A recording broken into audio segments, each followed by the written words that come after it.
bonjour à toutes et tous. Merci pour votre présence. Rapidement pour me présenter, je suis le directeur général de l'agence Mediaveg. On a peut-être certainement vu la keynote juste avant. Du coup, je suis dans le digital depuis une quinzaine d'années. Et donc, on va parler aujourd'hui retour sur investissement et mesures de la transformation finale. Parce que jusqu'à présent, les mesures qui étaient les plus simples, si je puis dire, ce sont les e-commerçants, où la transaction se fait en ligne sur un parcours qui était uniquement digital. Et à partir de là, on avait une mesure fine de la transformation.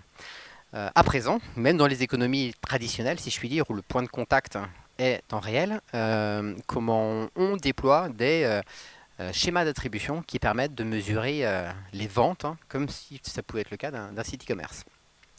Avant de commencer, j'ai deux questions. La première, c'est quels sont les amateurs de football et de café? Où? Parce que vous verrez qu'on fera quelques parallèles sur ce sujet.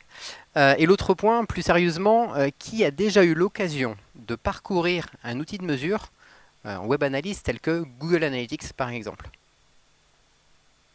Donc la plupart des personnes ont eu l'occasion de le parcourir très bien. Donc ce qu'on va regarder, c'est que le consommateur est de plus en plus complexe. Avant, on avait un schéma qui était simple, on avait un utilisateur qui utilisait un terminal, qui avait un mix média qui était très réduit et qui convertissait. Mais ça, c'était plutôt avant. Aujourd'hui, on a un parcours client qui devient beaucoup plus complexe, et pour deux raisons. La première, c'est ce qu'on appelle l'activité multi-device, donc multi-terminaux. C'est-à-dire que lorsqu'une personne switch de son ordinateur à son smartphone et à sa tablette, donc plus de difficultés à réconcilier les données. Et l'autre élément aussi par rapport à avant, c'est qu'on a une activité aussi multi-levier. C'est-à-dire que auparavant, il y avait un voire deux leviers qu'emmenait notre prospect vers la conversion. Aujourd'hui, on est sur des stratégies qu'on appelle omnicanal, où là, c'est tout un tas de leviers additionnés qui permettent d'emmener vers la conversion. Donc beaucoup plus de terminaux, beaucoup plus de leviers. C'est ce qui complexifie donc aujourd'hui la mesure et l'attribution de la performance. Les Français sont connectés. Donc ici, quelques chiffres à date d'usage par terminaux. Donc les smartphones, sans trop de surprise, sont utilisés par 93% des Français. Les ordinateurs, toujours 81%, donc une adoption assez forte. Les tablettes faibles et plutôt en recul. Et de nouveaux entrants sont arrivés pour simplifier les choses, tant dans la mesure que l'usage. Ce sont les enceintes connectées, donc part de marché à ce jour assez faible en France, mais fortement grandissante, surtout lorsqu'on prend et l'on mesure le comportement aux États-Unis sur la consommation de l'information par la voix, et également les téléconnectés, qui sont de plus en plus utilisés aussi en fonction des secteurs d'activité. Si maintenant on se met à la place de l'annonceur, l'annonceur de son côté, il est face à des dispositifs digitaux de plus en plus complexes, une multitude de leviers, une multitude d'interactions, et la question qu'on se pose face à ça, c'est quel outil et quel schéma d'attribution je mets en place pour à la fois tirer les enseignements des scénarios gagnants, également tirer les enseignements des scénarios perdants, pour avoir le pilotage le plus objectif et fin qui soit. Je vous posais la question du café parce qu'on va prendre ici l'exemple d'un parcours client. Et il s'agit de Max qui rencontre son collègue de travail à la pause déjeuner et qui lui parle de la dernière cafetière à Broye-à-Jagrin qu'il vient d'acheter. Ça tombe bien, Max adore le café. Qu'est-ce qu'il fait? C'est que sa pause déjeuner, il va sur Google et tape achat cafetière avec broyeur à grains et tombe sur un résultat shopping qui lui permet de découvrir les différents produits existants. 2 jours plus tard, il se rend au point de vente pour consulter et découvrir en conditions réelles le produit et utilise là son smartphone pour justement comparer les prix en ce qu'il observe en point de vente et ce qu'il pourrait obtenir en ligne. Le soir même, il rentre à la maison, il en parle à sa femme. C'est le sujet de la soirée, on va changer la cafetière. Sa femme, raisonnablement, lui dit que c'est pas lâché du moment, qu'on va plutôt reporter ça un peu plus tard. 2 jours plus tard, Max reçoit une newsletter faisant la promotion du produit et dans la foulée, voit le soir, en rentrant chez lui, une pub à la télé faisant aussi l'éloge du produit. Sa femme reconsidère le besoin et là, elle, à partir de son ordinateur personnel, fait la commande. Donc là, ce qu'on peut remarquer, c'est qu'il y a plusieurs utilisateurs, il y a plusieurs terminaux, il y a plusieurs leviers et plusieurs médias qui, de manière assez naturelle, ont contribué à emmener notre prospect du tout départ qui était stimulé vers la conversion avec différents points de contact. Et la question que l'on pose en tant qu'annonceur, c'est déjà à quel levier j'attribue la performance? Deuxièmement, est-ce que le mix média que j'ai déployé est le plus performant de par les comportements que j'observe?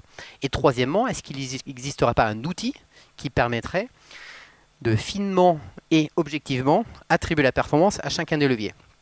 Et c'est justement ce que l'on va voir dans le chapitre qui suit, où on va se poser la question, quel canal ou canaux ont contribué à la conversion? Donc là, je vais vous donner un exemple de travail d'équipe assez mémorable qui va me permettre de faire la transition. Je pense que tout le monde resitue la période à laquelle ça s'est passé. Et la conversion enregistrée. Donc qu'est-ce qu'on peut retenir de tout ça? C'est que globalement, chaque élément compte. Est-ce qu'on doit attribuer la performance plutôt à la personne qui a obtenu à la balle la première fois, la personne qui a passé la balle la seconde fois, la personne qui a fait la passe décisive la troisième fois, ou l'attaquant qui a marqué le but la dernière fois? Ce qu'on peut remarquer, c'est s'il manque un maillon dans cette chaîne-là, mécaniquement il y a rupture et la conversion n'est pas enregistrée. Donc c'est les questions qu'on va également se poser d'un point de vue digital. Donc là, on prend le cas de Julie, qui est responsable d'acquisition, et qui a une problématique, c'est elle déploie des campagnes digitales sur différentes plateformes. Et ce qu'elle observe, c'est que sur chaque plateforme, des performances sont enregistrées, c'est-à-dire que les plateformes s'attribuent des conversions en fonction de ce qu'elles mesurent de contribution. Julie a également aussi un outil de mesure qui est indépendant et globalement neutre, qui est Google Analytics, où elle voit qu'elle a des résultats différents. Et lorsqu'elle fait l'addition des performances de chacun des leviers, elle arrive au même total que ce qu'elle observe dans son outil d'analyse. Donc à partir de là, comment identifier la réelle contribution et performance d'un levier? Donc justement, comment identifier la rentabilité de chaque canal? N'hésitez pas à me couper si vous avez des questions pour ne pas vous ratiez un maillon, pour garder le fil si je puis dire. Donc, quels sont les bénéfices de cette identification-là? C'est de connaître déjà les canaux marketing les plus rentables, parce qu'on voit très bien qu'ils n'ont pas tous non plus la même importance, ni la même importance dans la conversion, ou la même importance dans le volume de conversion.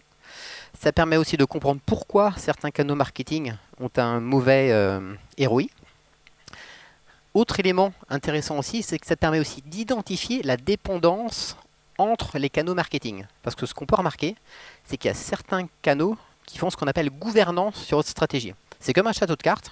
Il y a un moment, on enlève une carte, rien ne bouge. On enlève la deuxième carte, rien ne bouge. On enlève la troisième carte, tout s'écroule.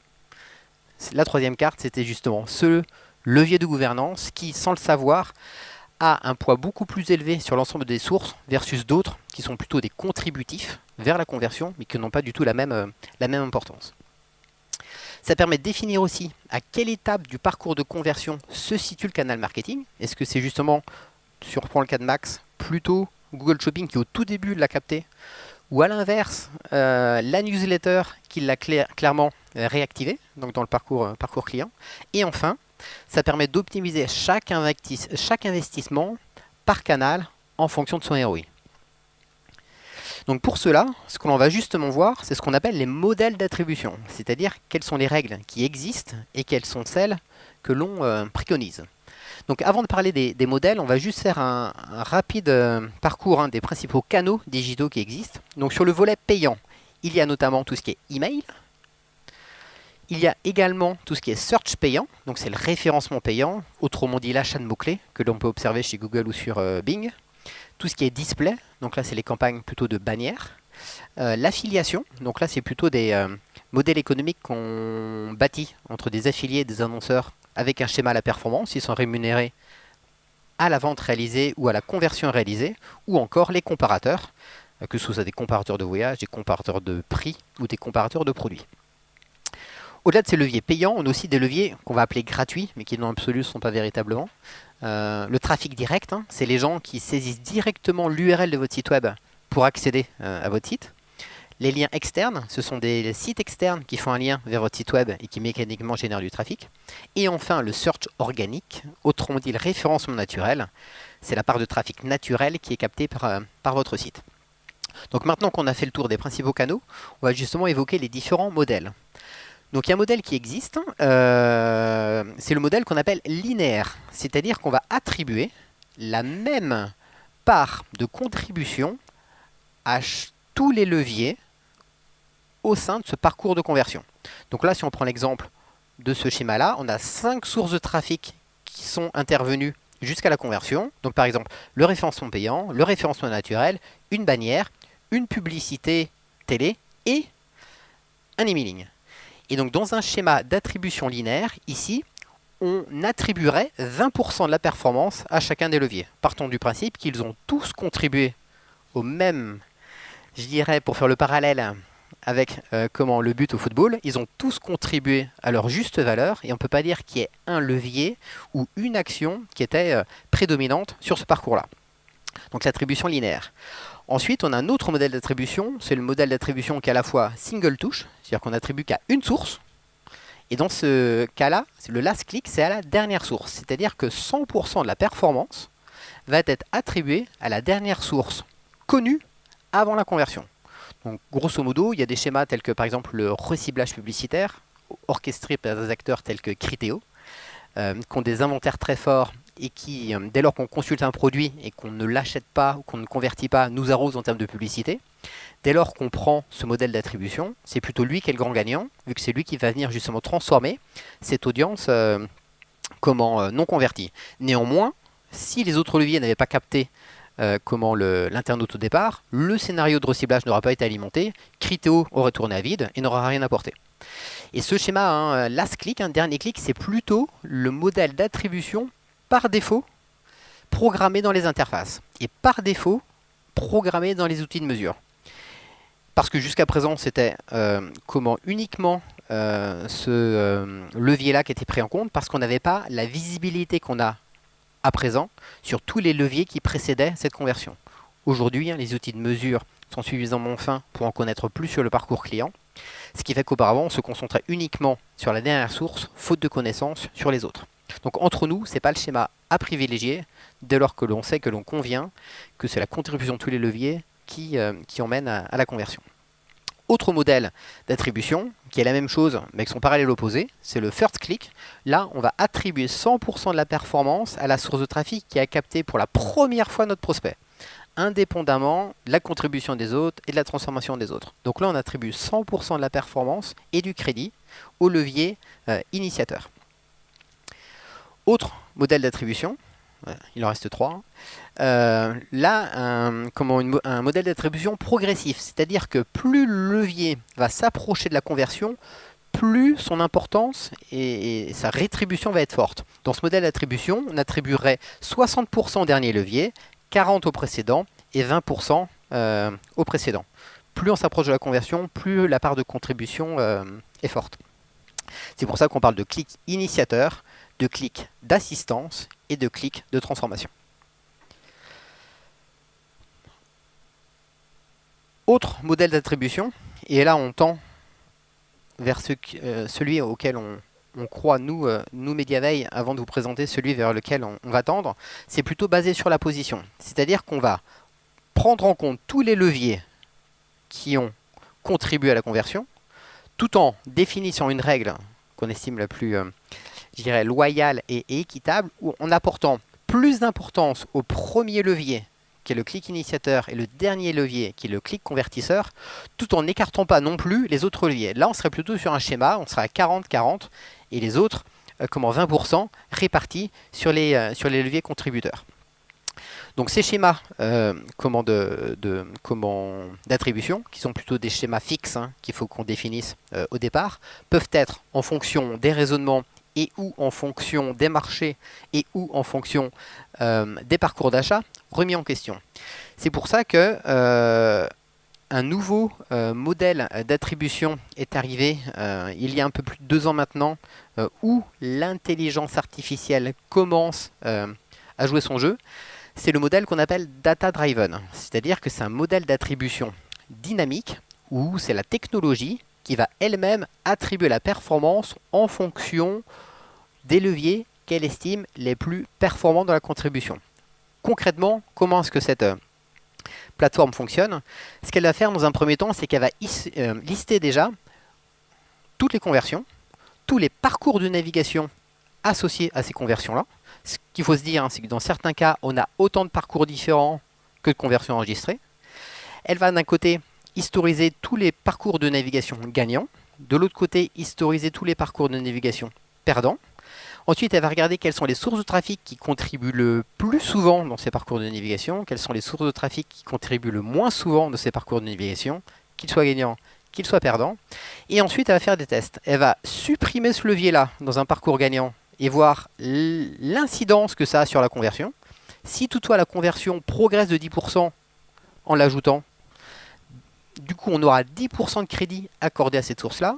Si toutefois l'ajout de cette source de trafic, un modèle perdant, et que grâce à ça, le modèle devient gagnant, 100% de la performance sera attribuée à cette source de trafic-là, et ainsi de suite.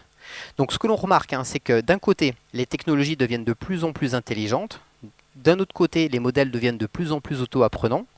D'un autre côté, ce qu'on observe aussi, c'est qu'on a des scénarios comme de plus en plus variés, de plus en plus complexes, et que humainement, il devient de plus en plus compliqué de digérer ces informations-là, et que dès lors qu'on arrive à modéliser ces parcours d'attribution, on est sur des choses assez cohérentes, assez évolutives, et on colle clairement aux usages du moment. 2 limites à ce schéma-ci. La première, c'est en termes de raisonnement. Faut être prêt à changer les règles du jeu en continu et faire confiance à la technologie. Autre limite de ce modèle d'attribution, c'est le volume de données. C'est-à-dire que pour que l'algorithme tourne, pour que l'algorithme se nourrisse et tire les enseignements, il faut un volume de trafic et un volume de conversion suffisant pour qu'on ait vraiment des modèles pertinents. Mais en tout cas, dans l'attribution, c'est clairement des modèles vers lesquels on tend. Et l'intérêt aussi, c'est qu'on arrive davantage à réconcilier l'activité multi-device grâce à ces modèles-là. Ça va pour vous? Donc, quelles sont les dimensions à prendre en compte pour une bonne analyse? Première chose, la fenêtre d'attribution. C'est-à-dire, donc là on va parler d'espace-temps, c'est sous quel délai est-ce que l'on attribue la conversion à une source? Par défaut aujourd'hui, c'est 30 jours. C'est-à-dire qu'on va prendre en compte tous les leviers qui ont interagi dans la conversion précédant les 30 jours de la conversion. Au-delà, ils sont supprimés. Pourquoi les 30 jours? C'est parce que c'est déjà l'attribution par défaut qui est faite sur le digital et la plus cohérente par rapport au parcours qu'on observe. Donc lorsqu'on parle d'attribution, on est plutôt sur des données comparables si on a à comparer les choses avec d'autres annonceurs. L'autre élément aussi, c'est si on allongeait ce parcours de navigation, on perdrait aux pertinences aussi, parce que beaucoup d'utilisateurs effacent leurs cookies et on serait encore plus confronté en allongeant ce parcours-là, et mécaniquement, ça nuirait à une bonne attribution de la performance.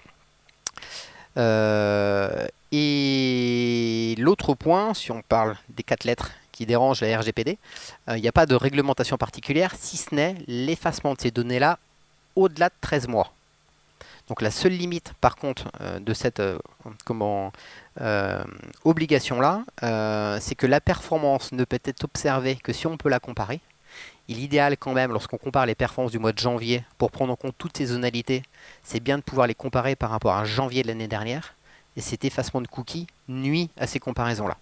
Donc dans l'absolu, ça ne nuit pas à l'attribution, néanmoins ça nuit à la comparaison, dans le sens où la RGPD obligeant l'effacement des données N-1, on perd ces comparaisons.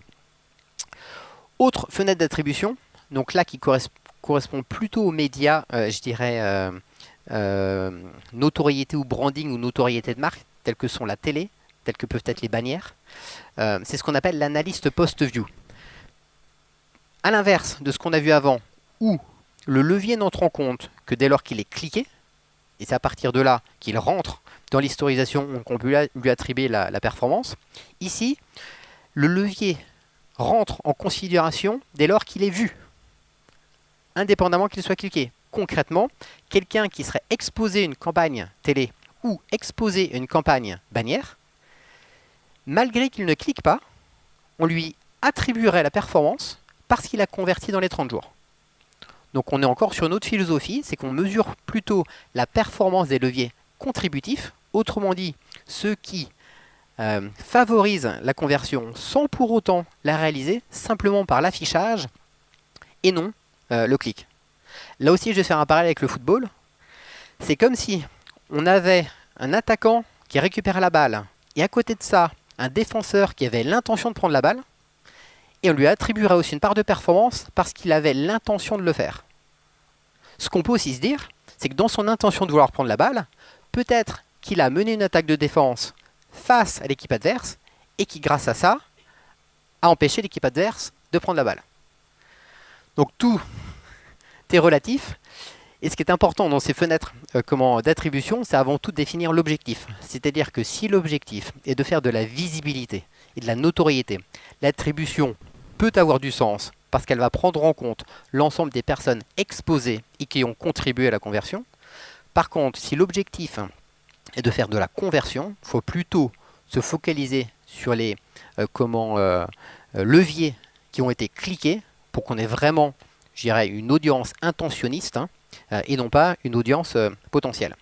Et les limites aussi juste sur l'analyse post-view, dès lors qu'on est sur des schémas de visibilité, les seules dérives qu'on peut observer, la première, c'est que c'est la multiplicité de l'exposition. C'est-à-dire que lorsqu'on a cet indicateur-là, souvent ce qu'on peut remarquer, c'est que les marques surexposent parce que ce qui compte, c'est l'impression sur cible. Et donc du coup, c'est pas forcément très plaisant en termes d'expérience utilisateur. Et l'autre élément aussi, c'est que ça complexe la mesure, complexifie tout du moins la mesure, parce que là, on est obligé de se fier aux données plateforme, dans le sens où, vu que l'internaute n'a pas cliqué, en aucun cas, ça rentre dans Google Analytics. Parce que Google Analytics ne fonctionne dès lors qu'une visite est enregistrée sur le site. Et vu que là, on est sur une mesure hors visite et simplement d'exposition, on est obligé de se limiter aux données plateforme. L'analyse ne doit pas s'arrêter à l'acquisition client. Donc là, on va aller au-delà de la conversion et revenir à des choses assez traditionnelles, si je puis dire. C'est quels sont les clients qui vont me permettre de créer de la valeur à long terme. Autrement dit, au lieu de se focuser sur jeu du contact, jeu du contact, jeu du contact, déjà quels sont vos clients? Quels sont vos prospects? Qui sont vos clients? Qui sont vos prospects? Parce que ce qu'on remarque, et avant de remarquer ça, on sait très bien qu'il est plus simple de réactiver un client que de conquérir un prospect, qu'un client satisfait mécaniquement achètera plus facilement et plus rapidement qu'un client insatisfait. Et l'autre point aussi, c'est que sur certaines verticales, ce que l'on observe, c'est qu'on a des coûts d'acquisition qui sont tellement élevés, parce que le niveau de concurrence est tellement fort, et on a des clients qui en parallèle de ça ont des niveaux de marge qui sont très faibles, que si on se limite à l'acquisition que de nouveaux clients, on n'est pas rentable d'un point de vue économique les concernant. Et c'est plutôt par un acte de réactivation et de réachat qu'on pourra tendre à cet équilibre-là. Autrement dit, dissocier la transaction, la conquête d'un nouveau client, pour se dire que sur ce client-là, on n'est pas rentable. Par contre, en le faisant racheter une deuxième fois, en le faisant racheter une troisième fois, on a atteint l'équilibre. La quatrième fois, on est dans la performance. La cinquième fois, on est dans la rentabilité. Et modéliser ainsi les schémas. En termes d'expérience utilisateur, c'est plutôt flatteur et c'est plutôt ce qu'on attend d'une marque ou d'une structure. Et ça permet aussi d'être beaucoup plus fin dans les stratégies d'acquisition. Et pour ça, dans le digital, on parle de la Customer Lifetime Value. Autrement dit, le cycle de vie du client et sa valeur associée, ce qu'on appelle la CLV. Donc là, on retrouve les modélisations de bases de données où globalement, on a 20% de clients qui sont peu rentables, 60% de clients qui sont rentables et 20% de clients qui sont très rentables. Loi de Pareto, 20% de clients les plus rentables qui peuvent faire jusqu'à 70 à 80% du chiffre d'affaires. Donc cette CLV, comment la mesure-t-on? On la mesure à partir de 3 indicateurs. Un premier indicateur, ce qu'on appelle, c'est la récence. C'est le temps qui passe entre le moment où on l'active et son premier achat. Deuxième indicateur, c'est la fréquence. C'est quelle est la fréquence d'achat de mon client. troisième indicateur, c'est le montant. Autrement dit, quelle est la valeur de mon client? Et comment est-ce qu'on calcule la valeur du client? C'est le revenu. Autrement dit, la marge générée et pas le chiffre d'affaires. C'est-à-dire qu'on va mesurer du ROI. Et pour info, pas du ROAS. Le ROAS étant le chiffre d'affaires sur le coût. Là, le ROI, on est clairement sur la marge brute sur le coût. Et lorsqu'on parle de marge brute sur le coût, c'est pour vraiment associer les coûts à la marge que vous générez. Et aussi pour les e-commerçants, ce qui est à prendre en compte, c'est tout ce qui est aussi commande retour. C'est-à-dire qu'il y a pas mal d'e-commerçants qui vont calculer leurs revenus sur l'ensemble des commandes réalisées sans tenir compte du retour marchandise. Et le retour marchandise peut aussi, déjà, donner de l'input sur la partie logistique et la satisfaction du produit. Et l'autre élément, c'est que le fait de prendre en compte cet élément-là, c'est qu'on est sur un revenu net dégagé et non pas un revenu hypothétique hors retour. Et donc du coup, à partir de là, on arrive à modéliser nos clients en prenant la période moyenne avant le réachat, la fréquence moyenne de l'achat, le montant des transactions, et on en modélise ainsi les bases de données sur quels sont mes clients les plus précieux, autrement dit, les clients qui me génèrent le plus de revenus, les clients, et à partir de là, ce qu'on regarde, c'est comment ils se comportent, mes clients rentables, néanmoins pas aussi rentables que mes clients les plus précieux. Et donc ce que l'on va faire là, c'est qu'on va modéliser les comportements et les stratégies de conquête des clients les plus précieux aux clients rentables pour les emmener vers plus de rentabilité, et ainsi les clients les moins rentables, leur apporter le scénario des clients rentables. Et ainsi, on connaît clairement, je dirais, ces clients. Ainsi, on modélise et on scénarise finement les plans d'action. Et du coup, je prends un peu d'avance, mais donc nouveaux clients existants, segmentation des clients en fonction de leur CLV, donc clients les plus précieux, clients rentables et clients les moins rentables. Ce qu'on identifie aussi maintenant dans les stratégies de base de données, c'est ce qu'on appelle vos ambassadeurs. C'est-à-dire c'est des personnes qui ne commandent pas, par contre qui ont un attachement et un pouvoir d'influence sur la marque qui est assez fort, et qu'il est important aussi, je dirais, de prendre en considération, de prendre aussi la parole auprès d'eux, parce que certaines personnes sont plutôt, je dirais, fans de vos produits, n'ont pas forcément les moyens, néanmoins sont vos meilleurs porte-parole pour évangéliser et rassurer sur votre produit. Et si on ne limite, je dirais, la valeur du client simplement d'un point de vue économique, on se prive, je dirais, d'influenceurs et d'ambassadeurs qui jouent un rôle prédominant dans votre conquête de business. Et le troisième point, c'est la prédiction. Donc, comme je vous le disais, c'est l'adoption des scénarios gagnants aux scénarios perdants. C'est l'adoption des parcours de navigation des clients les plus précieux aux clients rentables et des clients rentables aux clients les moins rentables. Donc, l'avantage de la Customer Lifetime Value, c'est de définir les segments les plus rentables, fidéliser vos clients existants et grâce à ça, acquérir de nouveaux clients en modélisant les schémas. Donc tout ça fonctionne avec des outils, à la fois pour mesurer et réconcilier. Donc comme j'ai commencé à le citer, un outil est assez, je dirais, efficace sur le sujet. C'est Google Analytics. C'est l'un de leurs rares outils gratuits. En web analyse, les éléments à avoir en tête, il y en a trois principaux. C'est que la donnée doit être intègre, c'est-à-dire fiable. Deuxième point, la donnée doit être exhaustive, c'est-à-dire qu'il faut que l'on ait l'intégralité de la donnée et non pas une partie. Et troisièmement, granulaire, c'est-à-dire que la donnée la plus exhaustive qui soit doit offrir un niveau de finesse qui nous permettra tant, nous, dans la mesure de connaître véritablement les choses, tant dans l'intelligence artificielle pour orchestrer les choses, la finesse est vraiment un élément clé pour elle pour aller encore plus loin dans ces scénarios. Donc intègre, exhaustive et granulaire. Pourtant, plusieurs facteurs peuvent nuire la qualité des données. La première chose, c'est l'habitude des internautes. Donc dès lors qu'il y a de la navigation privée, tout ce qu'on se dit, on ne l'a pas. Adblock, qui peuvent aussi, bon, ça reste assez marginal, mais qui peuvent aussi rentrer en compte, mais ce qui fait qu'on n'a pas une donnée exhaustive. Le changement de terminal, donc ça c'est un point sur lequel Google fait le plus gros de ses développements pour vraiment, si je puis dire, raccrocher les wagons. C'est-à-dire se dire que ce smartphone, ce PC portable, ce PC fixe et cette tablette, ça c'est le même individu. On peut aussi avoir des limites techniques, détermination de la provenance de l'adresse IP, notamment dans la géolocalisation de notre internaute, où on peut voir que c'est fait à partir de l'adresse IP. Il peut y avoir un décalage qu'on appelle c'est pas de noyau, mais le terme m'échappe. Mais en gros, à Rennes, on peut être rapidement, le nœud, voilà. À Rennes, on peut être rapidement géolocalisé à Quimper, parce qu'en cas de débordement, c'est le nœud de Quimper qui prend le relais, et donc du coup, ça altère la géolocalisation. Et la qualité du marquage, notamment l'emplacement du marqueur. Google fait évoluer, dans un souci de finesse aussi, ces technologies de marquage. Avant, le marqueur était en bas de page lorsqu'on chargeait la page. Maintenant, il est en haut de page. Donc, il y a l'emplacement du marqueur qui joue.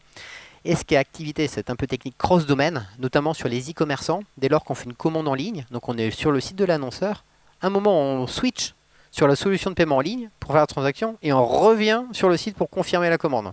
Et là, il peut y avoir un décrochage dans la mesure entre l'aller de paiement et le retour site, où ça peut aussi altérer les choses. Comme je vous le disais en préambule, notamment pour mesurer la conversion finale, donc sur les e-commerçants, comme vous le voyez, c'est assez simple. Mais pour les organisations plus traditionnelles, où l'objectif de nos actions est d'alimenter les forces de vente en contact qualifié, et ensuite ce sont les forces de vente qui les traitent pour générer une vente, on connecte aujourd'hui les solutions de web analyse telles que Google Analytics au CRM de nos clients, ce qui permet d'avoir une vue précise du comportement des contacts que nous fournissons, à la fois en prise de contact, à la fois en rendez-vous, à la fois en devis et ensuite en commande. Donc d'un point de vue mesure, on mesure la rentabilité du dispositif sur la conversion finale, et là on ne parle plus de contact, mais de coût par vente et de chiffre d'affaires associé. Mais l'intérêt aussi, c'est que tout ce comportement de transformation nous donne, des informations retour sur les leviers non plus qui ont fait le meilleur coût par contact, mais les leviers qui font le meilleur coût par vente. Parce que ce qu'on peut remarquer, c'est que si on prend par exemple Facebook, ça peut nous faire un coût au contact à 20 €, mais il nous faut 5 contacts pour faire une vente. Alors que d'autres leviers, on va être à 100 € du coût contact, donc 5 fois plus cher que Facebook, mais il nous faut que 2 contacts pour faire une vente. Donc au final, si on se limite au coût contact, on aura plutôt tendance à, si je puis dire, écarter ce levier-là parce qu'il est 5 fois plus cher. Si on monitore les campagnes et on les pilote au coût par vente, on aura plutôt tendance à favoriser ce contact-là, parce que déjà, d'un point de vue force de vente, ça leur fait traiter que 2 contacts au lieu de 5, et on a une rentabilité qui est 5 fois plus forte sur ce ratio-là.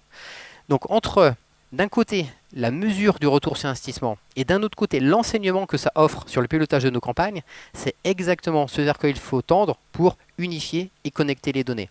Aujourd'hui, les solutions RCRM sont de plus en plus répandues, sont de plus en plus ouvertes, et cette connectivité est à faire. Donc ça ne se fait pas du jour au lendemain.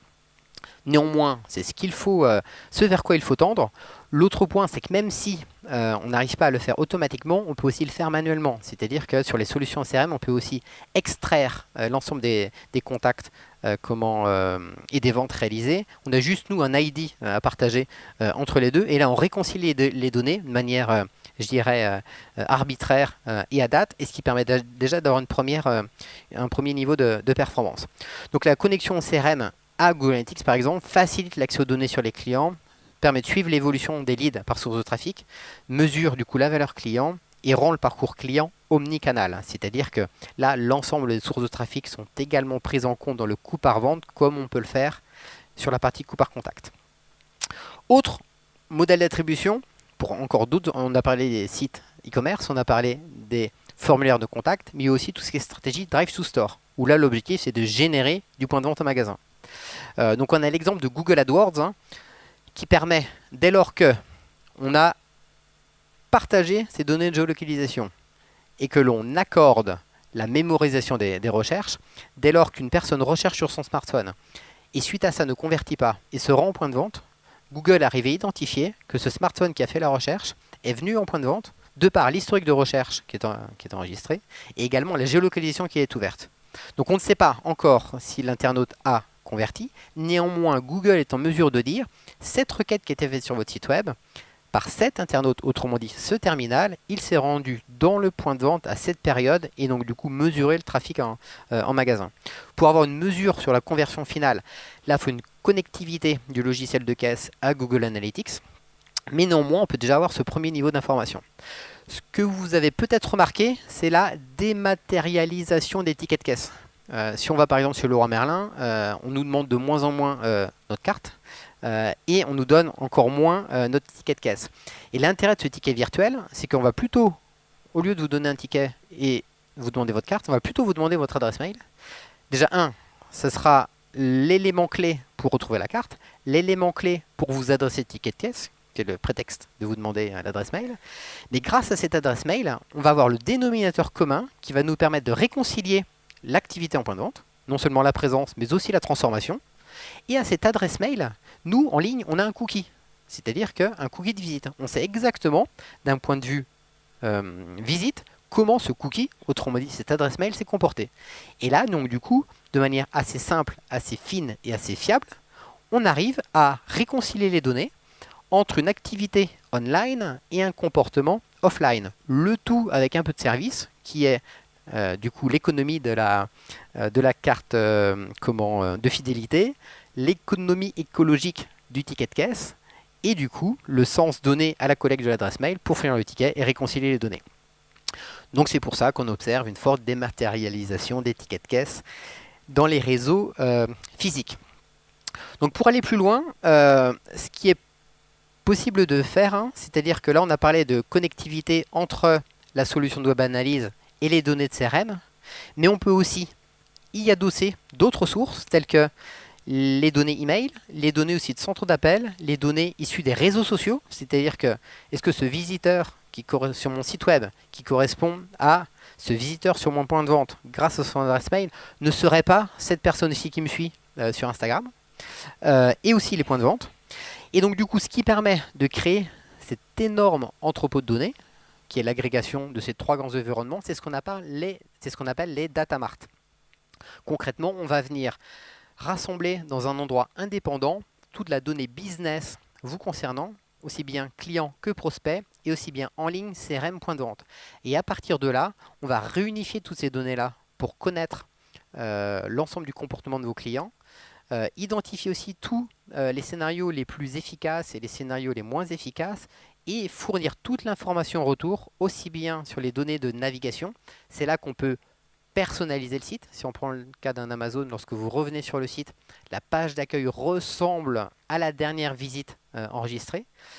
Ou lorsqu'on va sur un e-commerçant et qu'on va sur les dernières commandes du site e-commerce, on peut aussi retrouver les achats qui ont été faits en point de vente.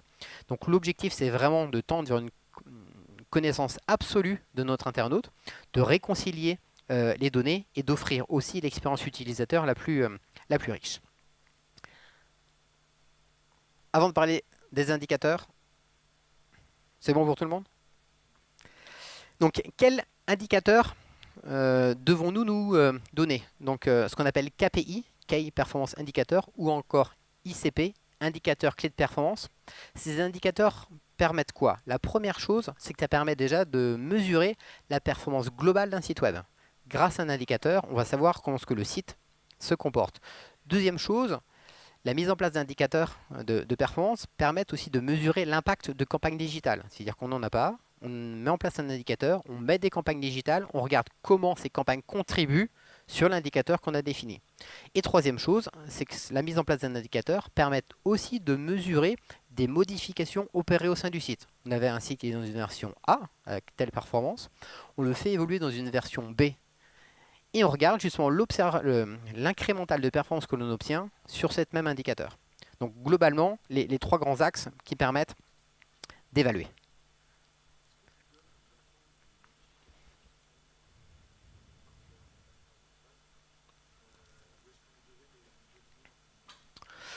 Il y a les deux.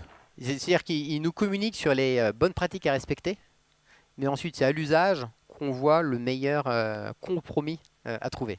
Mais en tout cas, il communique là-dessus parce que la seule chose, c'est s'il ne communiquerait pas, du coup, ça altère les données et ça remettra en question la valeur ajoutée de leur solution.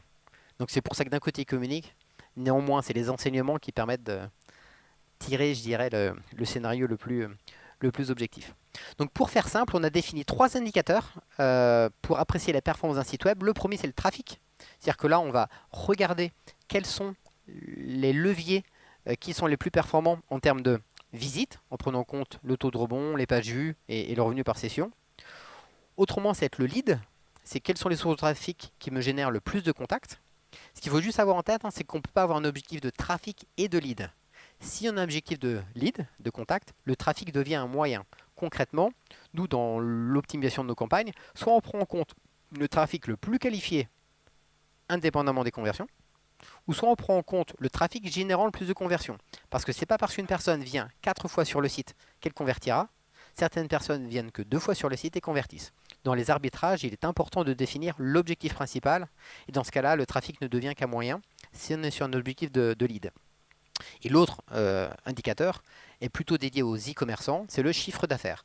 C'est-à-dire que là, on va faire aussi abstraction du volume de trafic généré par les leviers, mais surtout se focuser sur les leviers qui génèrent le plus de chiffre d'affaires. Donc pour faire simple, 3 indicateurs pour rassembler les objectifs qu'on peut se donner sur les grandes familles de sites.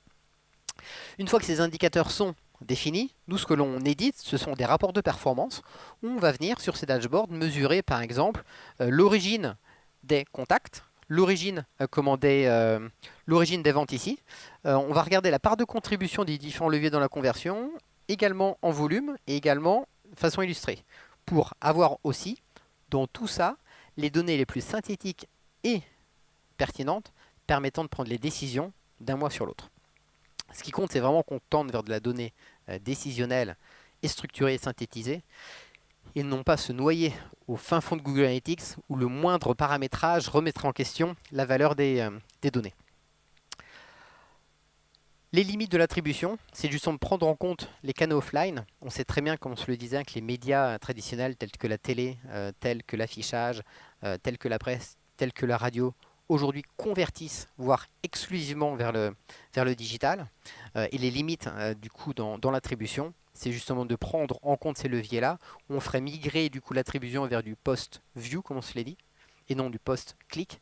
Et ce qu'il faut avoir en tête, c'est que ces leviers-là sont peu générateurs de clics. Ils ont plutôt tendance à alimenter les médias digitaux qui, eux, généreront le clic. Donc la seule limite dans l'attribution par rapport à ce qu'on s'est dit ici, c'est la prise en compte des médias traditionnels. Merci à tous. Place aux questions.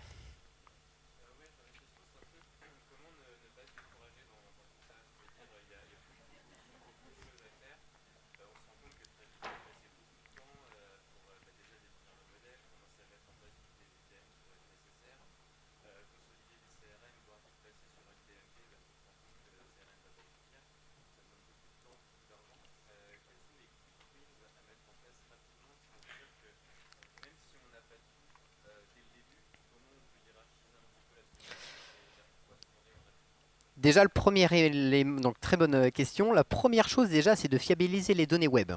La première chose, c'est ce que les données que j'ai sur mon site web sont justement intègres, exhaustives et granulaires.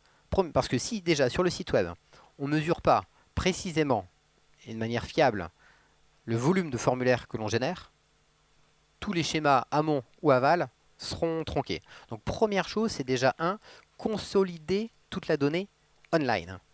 Deuxième chose, ensuite, c'est consolider la donnée online avec la donnée offline. C'est-à-dire que là, on va connecter la solution de web analyse au CRM. Donc ça, c'est l'étape 2.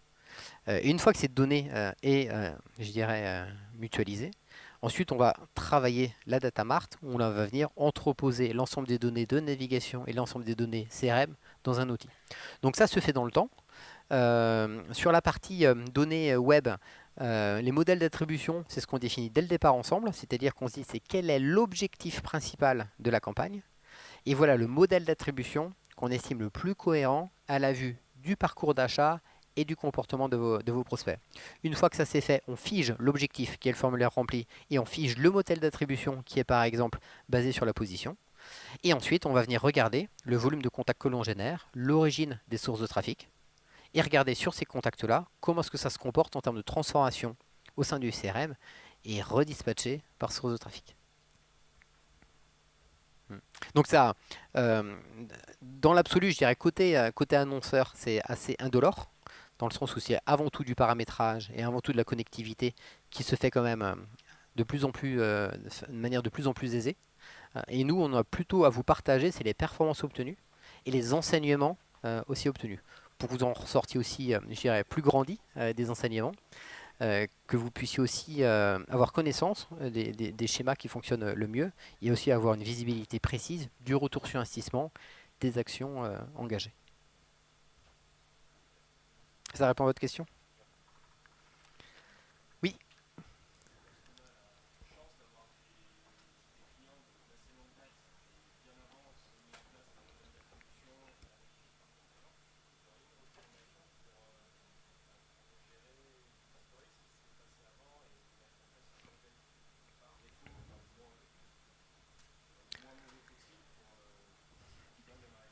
Tout à fait. Très bonne question aussi. Ce qu'on remarque, c'est qu'il y a des clients qui ont une grosse base de données avec aucune donnée de navigation. Nous, on plug tout et tous les nouveaux, on a à peu près toute la donnée. Donc, ce que l'on va faire, c'est qu'on va mettre en place des scénarios un peu prétextes auprès de cette base de données-là pour les renvoyer vers le site web, pour les renvoyer vers une action, pour les renvoyer vers une commande. Ce qu'il faut juste avoir en tête, des fois, vous êtes sur un site e-commerce où on vous offre 30% de remise. Ces 30% de remise sont ni plus ni moins pour que vous puissiez commander dès à présent et que ça nous permette de réconcilier votre adresse mail à votre compte client et à l'historique enregistré. Donc les offres sont de plus en plus individualisées, comme vous avez pu le remarquer, et sont souvent des prétextes qui permettront de contribuer à une information manquante pour enrichir la donnée client. Donc c'est pour ça que sur les données les plus anciennes, on va les restimuler sur des scénarios prétextes en fonction de ce qu'ils aiment, de ce qu'ils ont acheté. En regardant les personnes à ce jour, ce qu'elles achètent, quels sont le produit d'après, c'est celui qu'on va leur présenter pour les inciter à passer à l'action. Donc non seulement ça fait du business, donc peut-être un peu dégradé par l'incitation avec la remise, mais néanmoins ça permet d'enrichir et construire nos bases de données et surtout les mettre à jour sur les données les plus anciennes. Bon, en tout cas, merci pour votre attention et n'hésitez pas si besoin.